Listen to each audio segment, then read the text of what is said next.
আজকে দেখাবো আপনি নিজের নম্বর ছাড়া অন্য নম্বর দিয়ে কিভাবে ইমো অ্যাকাউন্ট খুলবেন।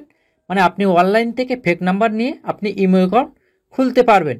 কিভাবে খুলবেন আজকের দেখাবো। চ্যানেল নতুন হলে সাবস্ক্রাইব করবেন এবং বেল বাটন বাজাবেন, আর ফেসবুক হলে ফলো এবং শেয়ার করবেন প্লিজ। আপনি প্লে স্টোর থেকে ইমো অ্যাপটা ইনস্টল করবেন। তারপর আপনি ক্রোম ব্রাউজারে ক্লিক করবেন। তারপর আপনি এখানে সার্চ বারে ক্লিক করবেন। সার্চ বারে ক্লিক করার পরে এখানে আপনি রিসিভ অনলাইন SMS লিখে আপনি সার্চ করবেন। তারপর ফার্স্টে যে ওয়েবসাইটটা পাবেন receiver.sms.com, সেম এই ইন্টারফেসটা দেখে আপনি এখানে ক্লিক করবেন।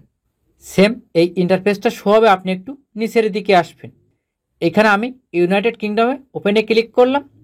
তারপর এখানে একটা নাম্বার কিন্তু দেখতে পাচ্ছেন, এই নাম্বারটা এখান থেকে আপনি কপি করবেন, টাচ করবেন, এখান থেকে কপি হয়ে যাবে। এটা ফ্রন্ট পেজে রেখে দেবেন। তারপর আপনি ইমোতে ক্লিক করবেন, এলাও করবেন, এগ্রি করবেন, এলাও করবেন। যে নাম্বারটা কপি করছিলেন সেটা এখানে আপনি পেস্ট করবেন। তারপর এখানে আপনি যে দেশের নাম্বারটা কপি করছেন সেই দেশটা এখান থেকে আপনি সিলেক্ট করবেন।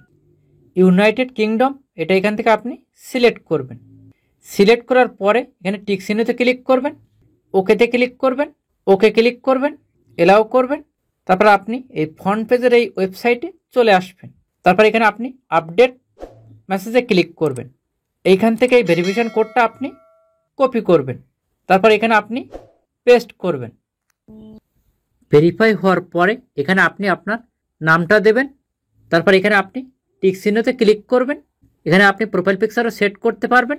তারপর এখানে আপনি টিক চিহ্নতে ক্লিক করবেন, এলাও করবেন। আপনার ইমো অ্যাকাউন্টটা সম্পূর্ণ চালু হয়ে যাবে। প্লিজ সাবস্ক্রাইব করবেন এবং কমেন্ট করবেন।